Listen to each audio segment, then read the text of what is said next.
নমস্কার বন্ধুরা, আপনাদের সকলকে স্বাগতম জানাই নবরাত্রির সিরিজে। আজ আমরা জানব দ্বিতীয় দিনের দেবী ব্রহ্মচারিণী সম্পর্কে, তার কাহিনী, প্রতীক, শিক্ষা আর পুজোর মাহাত্ম্য নিয়েই আজকের পর্ব।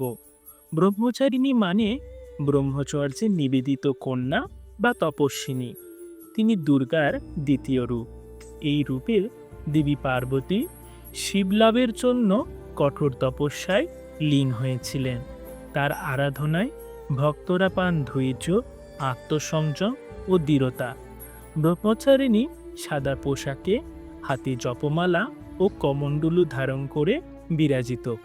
জপমালা বোঝায় ধ্যান ও অনুশাসন, কমণ্ডলু হল শুদ্ধতা ও ত্যাগের প্রতীক, সাদা পোশাক হল সরলতা ও অহমিকা শূন্যতার প্রতীক।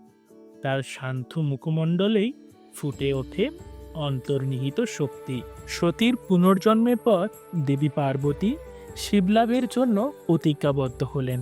তিনি কঠোর তপস্যায় লীন হলেন, বছরের পর বছর অল্প আহারে ও গভীর ধ্যানের মাধ্যমে।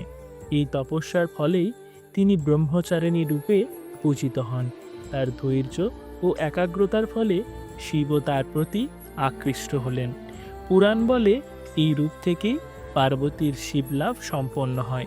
ব্রহ্মচারিণীর বার্তা হল আত্মসংযম ও ধৈর্য ছাড়া সফলতা আসে না। যোগশাস্ত্রে তিনি মূলাধার চক্রের প্রতীক, অর্থাৎ জীবনের ভিত্তি। তিনি শেখান ধ্যান, নিয়ম ও একাগ্রতা ছাড়া আধ্যাত্মিক বা পার্থিব জীবনের উন্নতি সম্ভব নয়। নবরাত্রির দ্বিতীয় দিনে ভক্তরা ব্রহ্মচারিণীর পূজা করে থাকেন। সাদা রঙের পোশাক, পদ্মফুল, জপমালা তার প্রিয়।